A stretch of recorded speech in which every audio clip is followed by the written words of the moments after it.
Hey friends, welcome back. We're so glad you went to camp with us this year. We're going to dive into our next story, so make sure you close your eyes and imagine yourself in the story I'm going to share. Adam and Eve lived under God's care and protection in a beautiful garden. One day, a clever serpent came to Eve and asked her, "Did God really say you can't eat any of the fruit in this garden?"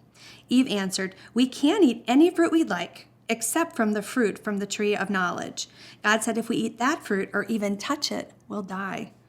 The serpent replied, "You won't die. God knows that if you eat that fruit, your eyes will be opened and you'll become as wise as God." Eve looked at the delicious fruit and thought, "This will make me wise." So she bit the fruit. Then she gave some to Adam, who was with her, and he ate it too.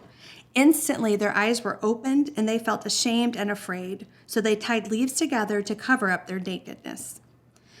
Later on, in the cool of the day, God came to spend time with Adam and Eve. When they heard God walking in the garden, they hid behind some bushes. God called to them, "Where are you?" Adam answered, "I heard you coming, and I was ashamed because I'm naked, so I hid." God asked, "Why are you ashamed of being naked? Did you eat the fruit I told you not to eat?" Adam said, "It was the woman you created. She gave me the fruit." God asked Eve, "Why did this happen?" Eve answered, "It was the serpent. He tricked me into eating the fruit." So God said to the serpent, "Because you've done this, from now on, serpents will slither on their bellies, eating dust. Humans will be your enemy." God turned to Adam and Eve and said, "Your eyes have been opened to pain, struggles, and death. You'll face intense pain in childbirth. You'll struggle through weeds and thorns to harvest food, and you'll fight for control for your relationship. At the end of your life, you'll return to the ground from which you were created." After that, God used animal skins to make clothing for Adam and Eve. Then God removed them from the garden. Mighty angels were stationed at the entrance, and a flaming sword flashed back and forth, keeping Adam and Eve from returning to the garden and eating from the tree of life. After leaving the garden, Adam and Eve started a family. Tragically, their oldest son Cain attacked and killed his brother Abel in a jealous rage, even after God warned him about his anger. Cain was then sent away to be a wanderer of the earth. As humans populated the earth, civilizations formed and cities were built. Craftsmanship, music, and the arts emerged. But humans couldn't live peacefully with one another. Selfishly and greed turned into fighting, fighting turned into hatred, hatred turned into murder, and murder turned into war. Violence and chaos spiraled out of control. People's hearts and minds were filled with evil day and night.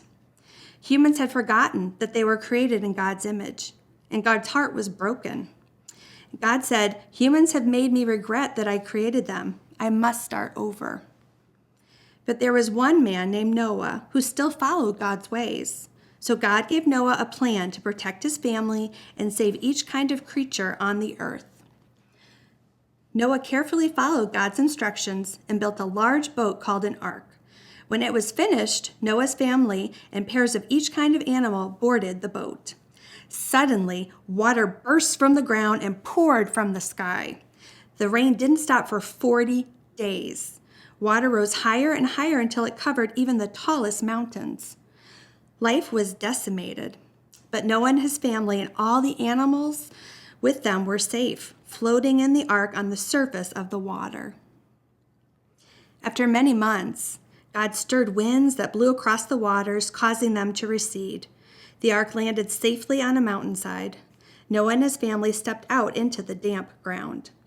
And God said, "Even though humans will still rebel, I promise to never flood the earth again. My love for you will never change, and my promises to you will never be broken." At that moment, the sun broke through the storm clouds and formed a spectrum of colors across the sky, a rainbow. From then on, each time a rainbow appeared, it would be a reminder to God and all of creation of God's promise and a reminder of a new beginning.